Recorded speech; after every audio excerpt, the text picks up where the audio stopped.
आती थी कि नहीं नहीं सब सही चल रहा है, पर अंदर मैं एकदम तनाव से भरी हुई तकलीफ में, मैंने बोला यार क्या लाइफ है ये, इससे अच्छा तो मर जाओ।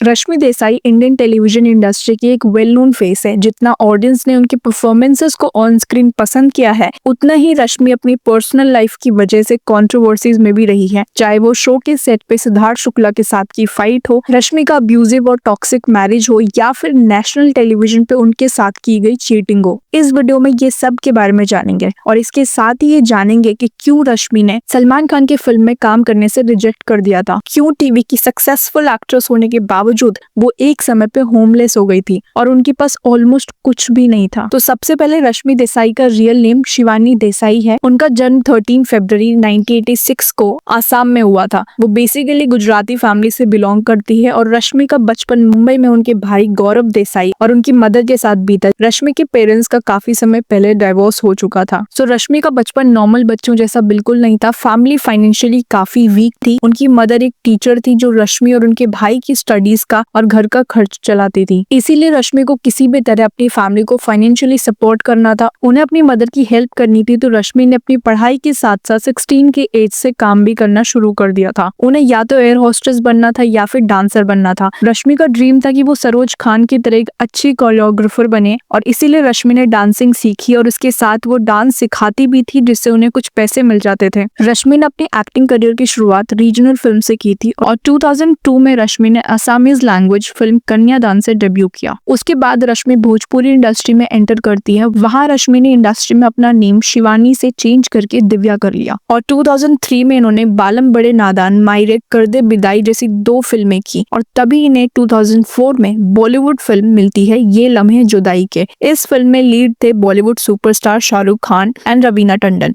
और इसमें रश्मि रवीना टंडन की सिस्टर का रोल प्ले करती हैं। उसके बाद 2005 में रश्मि एक भोजपुरी फिल्म करती है, कब हुई गवना हमार। इस फिल्म में रश्मि ने रवि किशन के साथ काम किया था जो भोजपुरी इंडस्ट्री के सुपरस्टार हैं और इस फिल्म को national award for best feature film से ऑनर किया गया था और यहाँ से रश्मि को इंडस्ट्री से काफी सारी फिल्में मिलने लगी। आगे जाके रश्मि ने 2005 से 2010 तक लाखों में एक, हमार भौजी, कंगना खन के पिया के अंगना, नदिया की तीर जैसी कई सारी भोजपुरी फिल्मों में एज अ लीड हीरोइन काम किया। लेकिन फिर 2006 में रश्मि टीवी इंडस्ट्री में अपना पहला शो रावण से डेब्यू करती हैं। इसका भी एक रीजन था, रश्मि की फैमिली मुंबई में रहती थी तो इन्हें मुंबई में ही रहकर इंडस्ट्री में काम करना था, तो इन्होंने इसीलिए टीवी इंडस्ट्री ज्वाइन किया। 2006 में रश्मि ने जी टीवी के शो रावण में मंदोत्री के रोल में नजर आई। 2008 में रश्मि को टीवी पे अपना पहला बड़ा ब्रेक मिला जब उन्होंने स्टार 1 के शो परी हूँ मैं में डुअल रोल प्ले किया। शो को रवि चोपड़ा ने डायरेक्ट और प्रोड्यूस किया था और इसमें मोहित मलिक और करणवीर मेहरा भी इंपॉर्टेंट रोल्स में थे।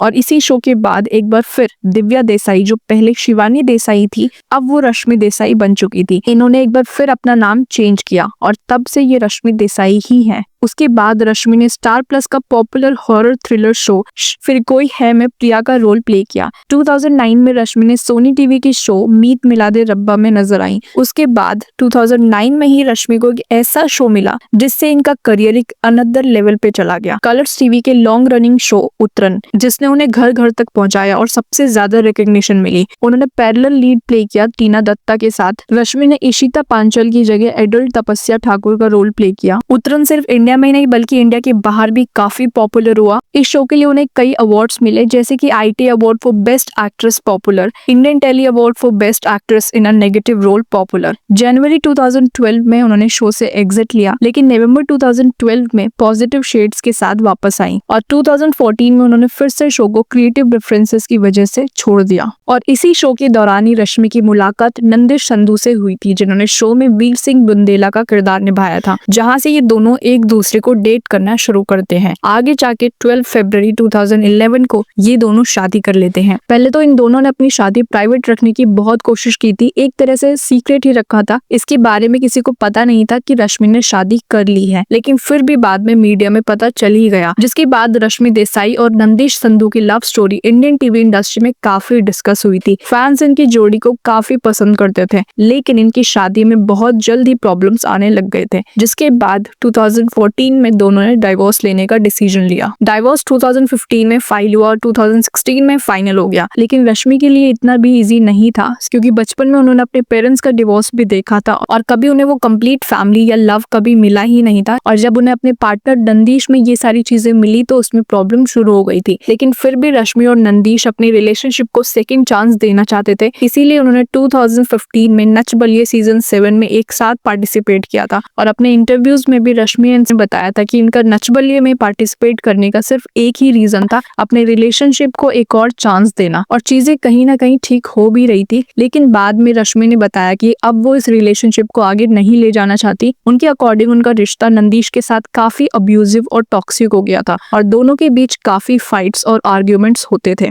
दूसरी तरफ नंदीश का कहना था कि रश्मि हर चीज पे ओवर रिएक्ट करती थी, जिससे वो परेशान हो गए थे और रश्मि को नंदीश के फीमेल फ्रेंड से काफी ज्यादा प्रॉब्लम होती थी। लेकिन रश्मि का कहना था कि अगर नंदीश ने अपने रिलेशनशिप में 100% दिया होता तो आज वो अलग नहीं होते। रश्मि 2009 से 2015 के बीच टीवी की पॉपुलर एक्ट्रेस थी और इसी वजह से उन्हें कई सारे रियलिटी शोज में पार्टिसिपेट करने का मौका मिलता था। तो उतरन के साथ साथ वो 2012 में झलक दिखला जा सीजन 5 भी करती हैं, जहाँ रश्मि फर्स्ट रनर अप थी। इसके अलावा जरा नच के दिखा, कॉमेडी सर्कस, कॉमेडी का महामुकाबला जैसे रियलिटी शोज में भी नजर आती हैं। इसके बाद 2012 में रश्मि को बॉलीवुड से एक बड़ी अपॉर्चुनिटी मिली। सलमान खान की फिल्म दबंग में आइटम सॉन्ग फेविकॉल से का ऑफर दिया गया। रश्मि को इस सॉन्ग का ऑफर इसलिए भी आया था क्योंकि रश्मि पहले सलमान खान के साथ एक एड में काम कर चुकी थी, तो सलमान खान रश्मि को बहुत अच्छे से जानते थे। लेकिन रश्मि के अकॉर्डिंग उन्होंने इस ऑफर को मना कर दिया क्योंकि उस वक्त वो कलर्स टीवी के साथ कॉन्ट्रैक्ट में थी, जिसकी वजह से इस सॉन्ग को रश्मि नहीं कर पाई। इसके बाद ये सॉन्ग करीना कपूर ने किया और सॉन्ग काफी बड़ा हिट हुआ था। लेकिन इसी फिल्म के सॉन्ग दगाबाज रे में रश्मि ने एक स्मॉल कैमियो किया था। अब टेलीविजन की बात करें तो उतरन जैसे पॉपुलर शो के बावजूद रश्मि को कोई भी प्रोमिनेंट वर्क नहीं मिल रहा था। इसी टाइम रश्मि और नंदीश का डाइवोर्स हो गया था और डाइवोर्स के बाद लोगों के जजमेंट्स और क्वेश्चंस ने उन्हें और ज्यादा ड्रेन कर दिया था। तो प्रोफेशनल और पर्सनल दोनों तरफ से रश्मि अपनी लाइफ को संभाल रही थी। लेकिन उसके बाद उनके लिए सबसे ज्यादा टफ फेज तब आया जब उन्होंने एक घर खरीदा था, जिसके बाद वो 3.5 करोड़ के डेट में आ गई। इसके अलावा रश्मि को जितने भी काम मिलते थे वो सिर्फ उन्हें करती ही गई। उन्होंने खतरों के खिलाड़ी सीजन 6, CID, सावधान इंडिया और इश्क का रंग सफेद जैसे कई शोज में काम किया। और नेक्स्ट ईयर 2016 में उनके पास कोई भी काम नहीं था। उन्हें एक बार NTV का शो अधूरी कहानी हमारी में एक नेगेटिव रोल मिला, लेकिन वो शो भी कुछ टाइम के बाद बंद हो गया। इसी शो के दौरान रश्मि का नाम लक्ष्य लालवानी के साथ भी काफी बार जोड़ा गया था, लेकिन बाद में रश्मि ने कहा कि लक्ष्य से उन्हें उस दौरान काफी ज्यादा सपोर्ट मिला था, इसीलिए वो दोनों सिर्फ क्लोज फ्रेंड्स हैं। ये फेज उनके लाइफ का सबसे टफ फेज था। रश्मि की अपनी फैमिली के साथ काफी झगड़े हुए थे, जिसके चलते वो उनसे भी बिल्कुल भी टच में नहीं थी और अब रश्मि की लाइफ बिल्कुल जीरो पे आ चुकी थी। उन्होंने इंटरव्यूज में बताया कि उस फेज में उनके पास रहने के लिए भी जगह नहीं थी और जिसकी वजह से उन्हें 4 दिन अपने कार में रहना पड़ा। उनके सारे सामान उनके मैनेजर के घर पे था और वो एकदम अकेली, डिप्रेस्ड और हेल्पलेस फील कर रही थी। रश्मि के अकॉर्डिंग ये सब उनके साथ इसलिए भी हुआ था क्योंकि उन्होंने अपने पिछले शोज या फिल्मों से जो भी कमाया था उस पैसे को ना ही वो सही तरीके से इन्वेस्ट कर पाई और ना ही प्रॉपरली यूज कर पाई। और इसी वजह से जब उनका काम रुक गया या फिर उनके पास काम नहीं था तो उन्हें फाइनेंशियल प्रेशर का सामना करना पड़ा। देन शो सडनली बंद हो गया। 4 दिन मैं रोड पे थी। मेरे पास Audi A6 थी जिस पे मैं सोती थी। मेरे मैनेजर थे जज, जिनके घर पे मैंने अपने पूरे घर का सामान रखा हुआ था और मेरे अपने परिवार से एकदम अलग हो गई थी।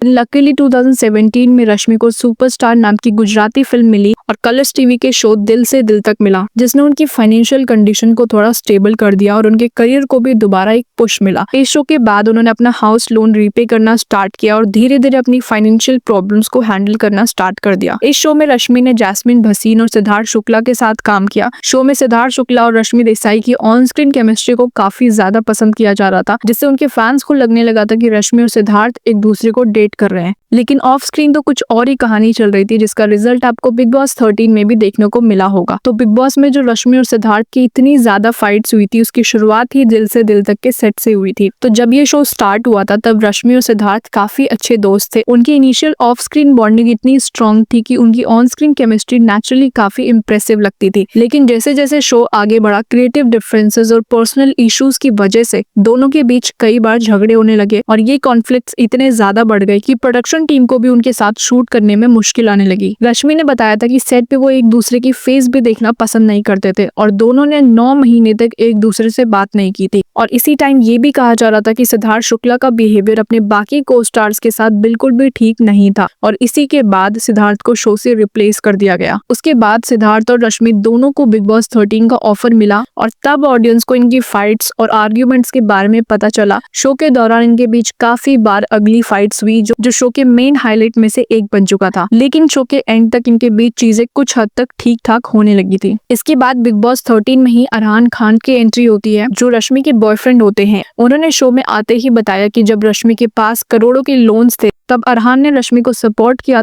और तभी से रश्मि और अरहान एक दूसरे को डेट करना शुरू कर देते हैं। अरहान ने रश्मि को बिग बॉस के हाउस में प्रपोज भी किया था, लेकिन रश्मि को नेशनल टेलीविजन पे सबसे बड़ा शॉक तब लगा जब सलमान खान ने अरहान के बारे में रिवील किया कि अरहान शादीशुदा है और इनका एक बच्चा भी है। ये बातें अरहान ने रश्मि को पहले नहीं बताई थी, जिससे रश्मि के लिए एक धोखे से कम बिल्कुल नहीं था। वो एक बार फिर से पूरी तरह टूट चुकी थी और उस वक्त जब बिग बॉस में अरहान से पूछा गया था कि उन्होंने ये बात रश्मि को क्यों नहीं बताई, तो उन्होंने कहा था कि वो राइट टाइम का वेट कर रहे हैं। रश्मि ने अरहान पे इतना विश्वास किया था कि वो अपने घर की चाबियां भी अपने फैमिली को ना देकर अरहान को देकर आई थी। शो के बाद उनका रिलेशनशिप ज्यादा टाइम तक टिक नहीं पाया और रश्मि ने अरहान से ब्रेकअप कर लिया। अरहान ने शो से बाहर आने के बाद कहा कि रश्मि को उनकी वाइफ और बच्चे के बारे में सब कुछ मालूम था, वो सिर्फ बिग बॉस में नाटक कर रही थी। लेकिन फिर क्वेश्चन ये है कि उन्होंने उस वक्त फिर ये चीज क्यों नहीं बोली। रश्मि उसके बाद बिग बॉस सीजन 15 में भी नजर आती हैं, जहां एक बार सलमान खान मजाक से वीकेंड के बाद पे रश्मि से उनके घर की चाबियों के बारे में पूछते हैं, जिसके बाद अरहान ने अपने सोशल मीडिया पे एक कमेंट किया जिसमें उन्होंने लिखा कि पता नहीं मेरे अलावा किस किस के पास घर की चाबियां थी, ये तो बाहर आने के बाद ही पता चलेगा और आगे आगे देखो घर की चाबियां किस किस के पास जाएंगी, जो कि काफी डेरोगेटरी कमेंट था, जिसके बाद अरहान को सोशल मीडिया पे काफी ज्यादा ट्रोल किया गया। रश्मि बिग बॉस के बाद एकता कपूर के शो नागिन 4 और नागिन 6 में काम करती हैं। रश्मि के बारे में एक र्यूमर ये भी आया था जब उनकी बेबी के साथ एक पिक्चर देखकर ये कहा जा रहा था कि रश्मि की अपनी एक्स हस्बैंड नंदिश से एक बेटी भी है। रश्मि ने कभी भी इस बारे में बात नहीं की और ये सिर्फ एक र्यूमर ही था। उन्होंने अपने इंस्टाग्राम स्टोरी पे भी इसे क्लैरिफाई किया कि उनकी कोई बेटी नहीं है, उनके भाई के बच्चे हैं जिसे वो अपने बच्चे की तरह मानती है। 2020 में रश्मि ने एक शॉर्ट फिल्म तमस में काम किया और 2021 में रश्मि एक वेब सीरीज तंदूर में नजर आती हैं। उसके बाद रात्रि की यात्री, हिसाब बराबर, रोडपति बना करोड़पति जैसे कई सारी वेब सीरीज करती हैं